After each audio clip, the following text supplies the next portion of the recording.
Salut vous, j'espère que vous allez bien, je suis contente de vous retrouver aujourd'hui pour une vidéo de ma pile à lire du mois de mai qui va être légèrement en retard pour ce mois-ci. On va dire que ces dernières semaines, j'ai tellement accumulé d'anxiété, de stress que du coup ça m'a provoqué une fatigue interstellaire. Ouais, je sors un mot qui est pas du tout logique. Du coup, je suis obligée de faire une cure de vitamines alors qu'on est au mois de mai.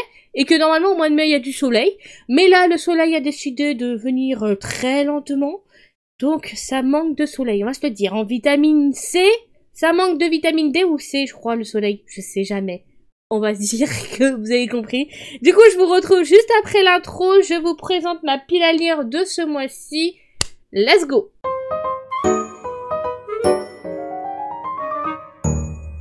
On va commencer par la petite pile des mangas comme d'habitude. J'en ai mis 2, 4 et 5 à lire pour ce mois-ci. Et 6 romans à lire. Je me suis pas du tout fait un objectif de ouf, mais quand même, hein, en termes de romans. Après, il y a des romans, ça va, c'est pas trop des pavés. Il y en a un qui c'est un pavé. Un autre qui est très léger en termes de pages. Et les deux autres, on va dire que c'est à peu près 500 pages chacun et c'est en 2 tomes. On est parti, je vous présente du coup ma pile à lire pour ce mois-ci. Je dois lire le tome 21 du manga Togenanki que je me suis procuré il y a quelques jours avant de faire cette vidéo. Du coup, ça va faire partie du book haul. Un petit spoil pour le book haul, mais c'est pas grave. Après, ça va pas représenter encore une fois tous les mangas que je vais lire, vu que les mangas sortent un peu plus vers le milieu du mois ce mois-ci. Donc on va dire que ça arrivera dans l'update lecture, comme d'habitude. Donc 21e tome à lire de Togenanki du mangaka, encore une fois, Yura Furushibara, et c'est édité par les éditions Kana. On continue la suite de la trahison d'un des membres de la compagnie d'Oni de Shiki. On va savoir comment ça va évoluer et se conclure. Je sais pas si on va voir la conclusion du coup de la trahison dans ce tome-là, mais je vous en dirai plus pendant l'update lecture du mois de mai. Je vais m'en sortir. Du coup, 21e à lire. Ensuite, on a le 8e tome du manga Kindergarten War à lire. J'étais impatiente d'avoir la suite parce que c'est toujours un manga où j'ai eu un réel coup de cœur dès les premiers tomes, parce que c'est bourré d'humour, bourré de situations loufoques, d'action, de tueurs, de sang-froid, et les personnages ont tous une personnalité propre à chacun, et je suis plutôt impressionnée, attachée par ces personnages, et j'en rigole beaucoup, et je suis impatiente de chaque nouveau tome maintenant. Donc on va dire que c'est un coup de cœur et que je dois lire du coup ce tome 8 qui va être la continuité des aventures de tous les personnages qu'on a rencontrés dans les premiers tomes, donc Doug, Rita, Anna, Luc, Sylvia et plein d'autres, et je vous montre pas le reste, ça va vous spoiler. Du coup, 8e tome à lire, édité par les éditions Kion, et c'est un shonen. J'ai oublié de vous préciser que celui-là c'était pour public averti encore une fois, et que c'est un shonen. Waouh, j'ai l'impression que je vais peut-être un peu trop vite. On va y aller tranquillement quand même. J'essaie de faire les choses pas trop vite, pas trop rapidement non plus. Pas trop vite et pas trop rapidement, c'est pareil. Pas trop vite et pas trop lentement, on va s'en sortir. On continue. J'ai ensuite... Attendez, je vais peut-être faire shonen par shonen et shoujo après.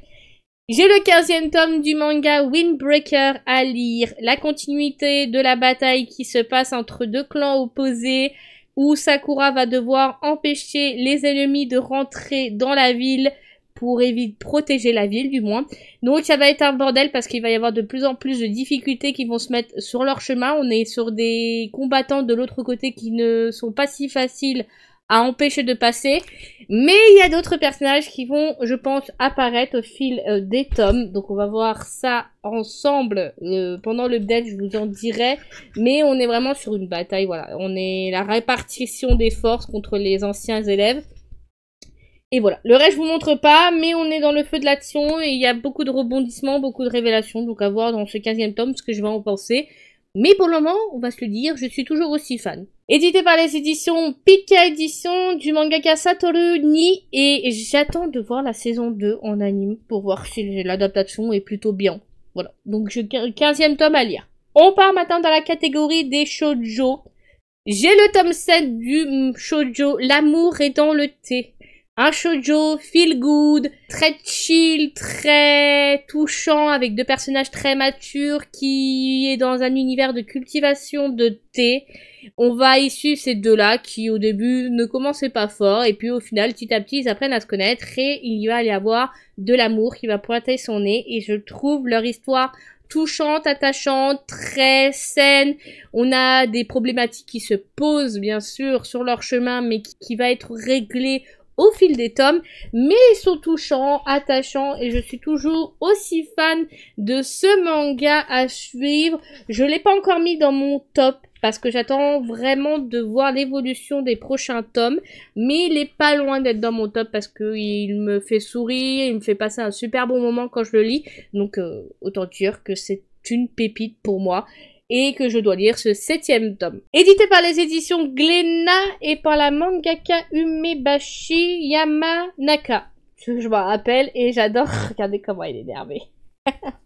Du coup, 7e tome à lire. Dernier manga et dernier shoujo à vous présenter pour ma pile à lire de ce mois-ci, c'est le tome 3 du manga Les Noces des Lucioles. Un manga que j'ai eu un réel coup de cœur et qui est pas loin non plus de faire partie de mon top shoujo. Mais j'attends encore l'évolution des prochains tomes parce qu'on a quand même que 3 tomes en cours pour le moment chez nous. Le prochain devrait sortir je crois en juillet si je me trompe pas totalement. De la mangaka Oreko Tachibana, c'est édité aussi par les éditions Glénat. Je suis toujours aussi fan de cet univers qui mélange un peu le dark, le enemies to lovers, parce qu'au début ça commence pas si fort que ça, mais lui c'est le premier à tomber amoureux d'elle. Elle est une jeune femme qui a une faible consistance, elle est malade cardiaquement, on lui dit qu'elle va mourir à l'âge adulte, elle ne dépassera pas un tel âge. Et on va suivre du coup l'histoire de ces deux-là. J'espère que l'évolution ne va pas être horrible. Mais voilà, j'ai pas envie. Donc on est au 3e tome, à voir comment ce 3e tome va évoluer, parce qu'on était resté sur un suspense, si je me rappelle bien. Et que c'était pas si évident, donc à voir. Et je peux pas vous montrer l'intérieur, ça va vous spoiler direct. On commence direct dans l'histoire. Donc 3e tome à lire, et c'est le dernier manga que j'ai dans ma pile à lire des mangas, mais ça sera pas les seuls mangas, encore une fois, que je lirai dans ce mois. On part maintenant sur la catégorie des romans. Je m'en suis mis 6. Il y en a certains que j'ai déjà lus depuis ce début du mois, parce qu'on est le 18 quand même mai quand je filme cette vidéo, où j'ai retrouvé une motivation à refaire quelque chose. C'est pas si évident quand on est fatigué. On a juste envie de se poser, lire, et encore même lire, des fois on s'endort avec le livre dans les mains. Tellement la fatigue est incrustée sur notre corps et notre esprit. Bref. J'ai mis en premier roman à lire, le roman Bienvenue à Lafayette de la romancière Océane Ganem. C'est une romancière que j'apprécie fortement, que j'aime beaucoup les histoires qu'elle raconte et j'ai pas été déçue pour le moment des romans que j'ai lus. Donc j'ai mis ce petit roman que j'avais depuis un petit moment dans ma pile à lire, je crois que depuis le mai l'année dernière.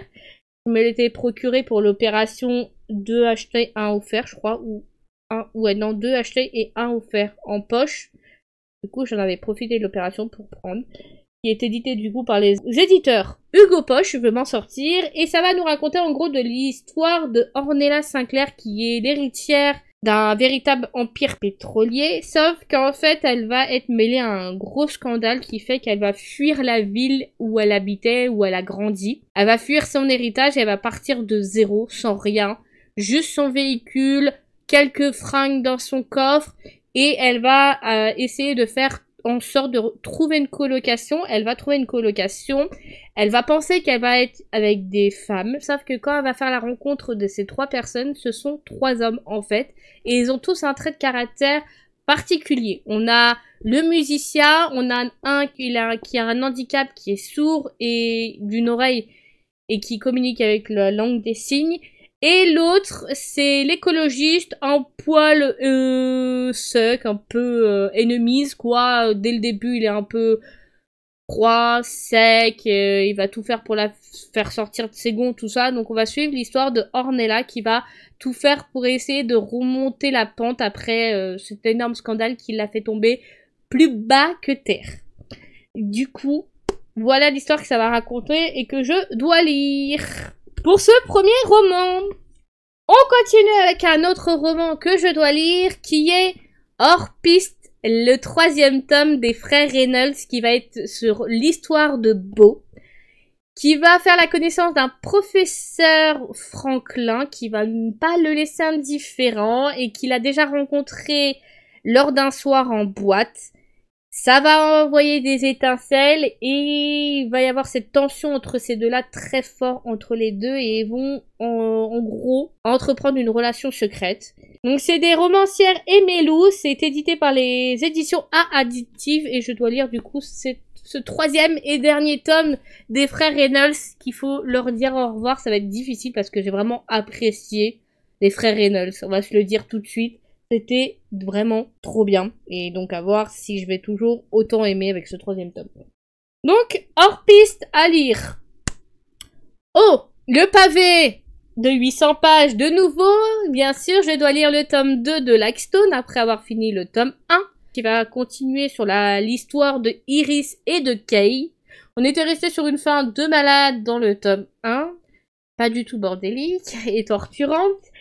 On va du coup resuivre ces aventures aussi sombres et mystérieuses que le tome 1. Donc à voir ce qui va se passer là-dedans. Édité par les éditions BMR et de la romancière Sarah Rivens. Et du coup, c'est vraiment, il est trop beau.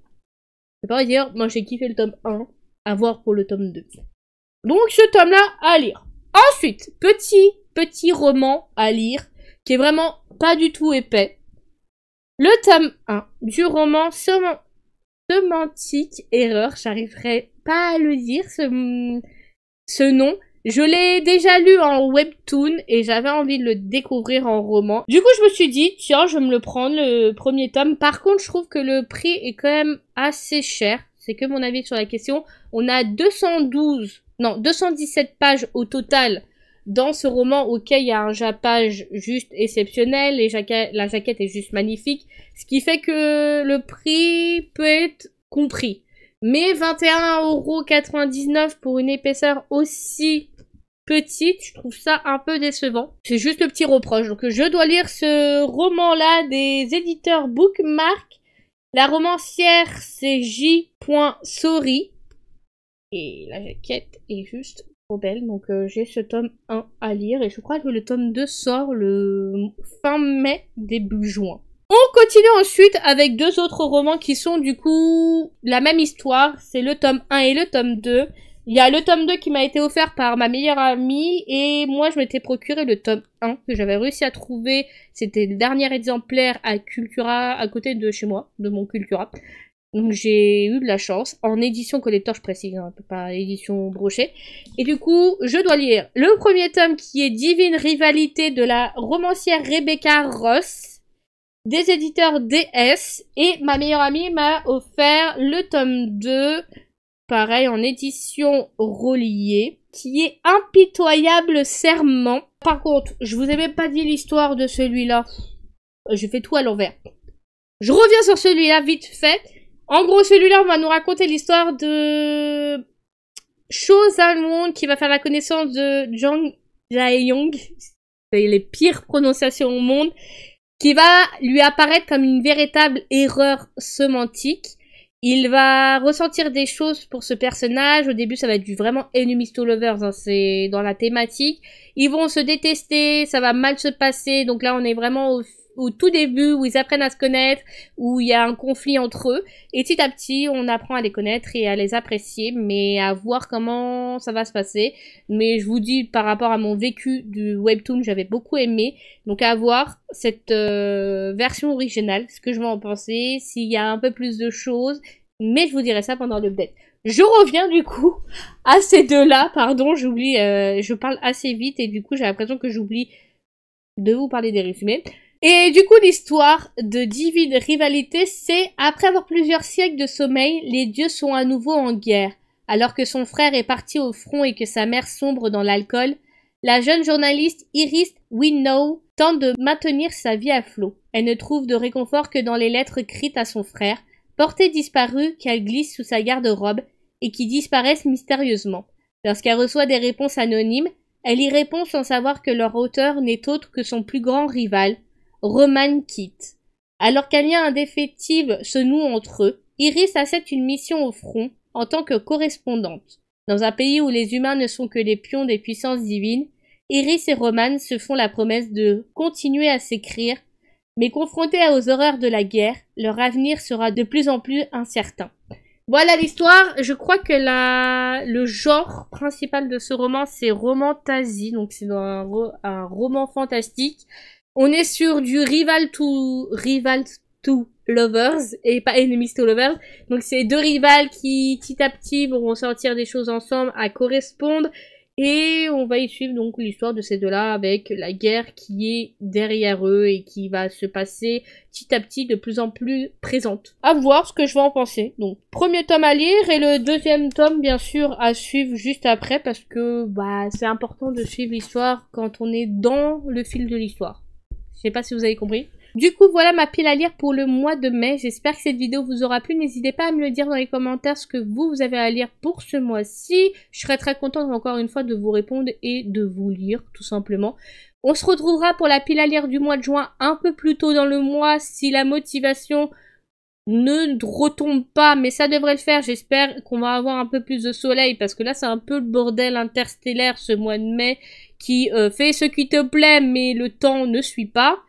Un coup il fait beau, un coup on se tape 2 semaines de froid et on a l'impression qu'on est revenu au mois d'avril et qu'on se caille les miches, pardon du terme. Mais moi, pour vous dire aujourd'hui, tellement il caille, j'ai obligé de mettre des chaussettes doudou. Hein. C'est que ça caille. C'est tout ce que j'ai à dire. Mais après le problème c'est que je suis frileuse des pieds. C'est mon problème. Du coup voilà, je vous retrouverai donc pour une prochaine vidéo. C'était May, prenez soin de vous et je vous retrouve très bientôt. Bye tout le monde.